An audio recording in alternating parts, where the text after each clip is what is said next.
Have you ever felt like the only sane person in a room full of crazy people? The game is on, the score is tied, 10 seconds remain, nobody is sitting anymore, people are shouting at the television, holding their heads, pacing back and forth, their entire emotional state depends on something that hasn't happened yet. Then suddenly, a shot, a goal, a touchdown. The room explodes, people scream, they jump, they hug complete strangers, someone knocks over a drink, someone else nearly cries, and you're sitting there thinking, it's just a game.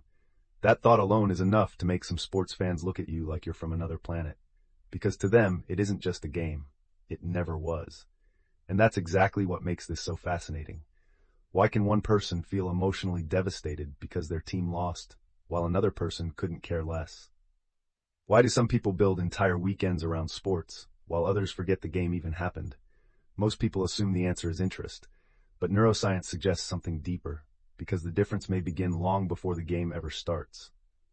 Let's talk about Daniel. Daniel was 32 years old. Every Monday morning, the same thing happened. His coworkers gathered around the coffee machine, talking about the game, the comeback, the controversial call, the incredible finish. The excitement seemed genuine, almost universal. Daniel stood there listening, smiling politely, nodding occasionally, but inside, he felt disconnected. Not superior, not judgmental, just confused. One day a coworker asked him a question. "Seriously, how do you not care about sports?" Daniel laughed. Then he realized he didn't actually have an answer, because from his perspective, the more interesting question was the opposite. How do you care so much? That question stayed with him, and it eventually led him to discover something most people never think about. Sports aren't really competing against other forms of entertainment. They're competing against other sources of meaning. Think about it. Every human being wakes up with a limited amount of attention, a limited amount of emotional energy, a limited amount of passion. The question is, where do you invest it? For millions of people, sports become one of the biggest investments, not because of the game itself, because of what the game represents. Identity, belonging, purpose, hope.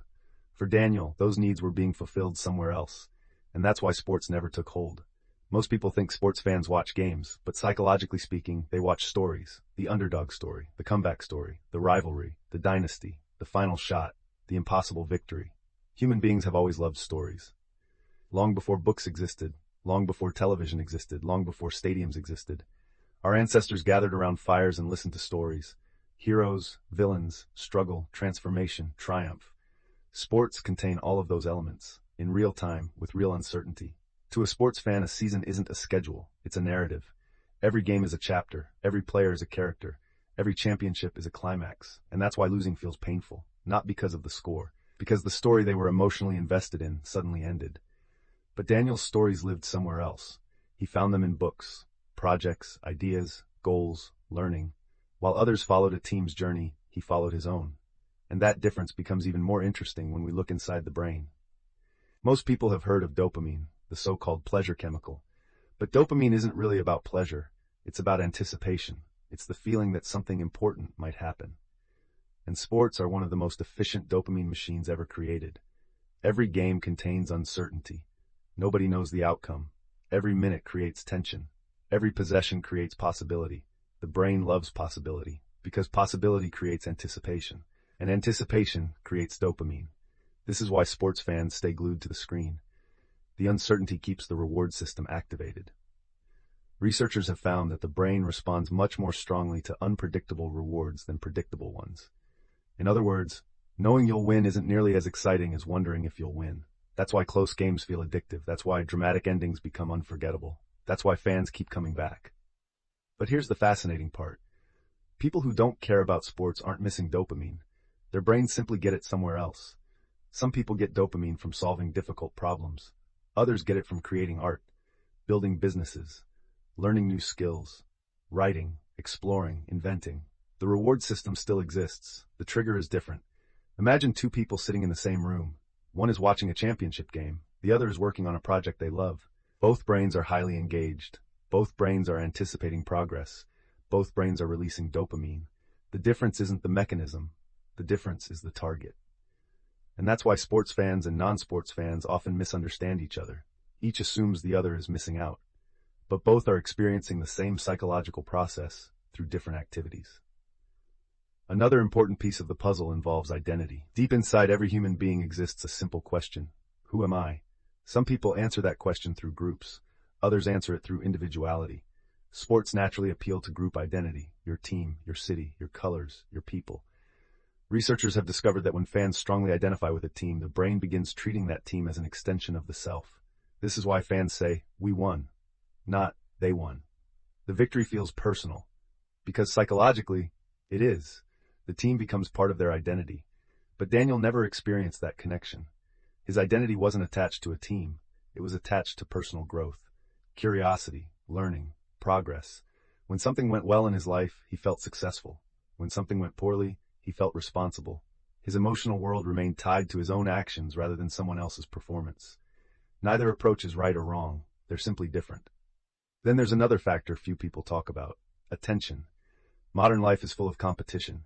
Not competition between teams. Competition for attention. Everything wants your focus. Social media, news, entertainment, advertising, sports. Every hour you spend watching something is an hour you're not spending elsewhere. And some people unconsciously make a different choice. Not because they hate sports, because they become fascinated by something else first. The artist chooses art. The entrepreneur chooses business. The scientist chooses discovery. The traveler chooses exploration. The writer chooses stories. Attention flows toward what feels meaningful, and meaning is deeply personal. This is where many misunderstandings begin. Sports fans often assume non-sports fans are boring. Non-sports fans often assume sports fans are irrational. Both assumptions miss the point, because underneath the surface, both groups are searching for the exact same things: connection, purpose, excitement, belonging, meaning. The paths simply look different. A sports fan may find connection in a stadium with 50,000 strangers. Someone else may find it in a small circle of friends, a creative project, a shared mission, a community built around ideas. The destination is the same, only the route changes. And perhaps that's why Daniel eventually stopped asking why people loved sports. He realized the question was too small. The real question wasn't, why do people care about sports? The real question was, why do people care about anything?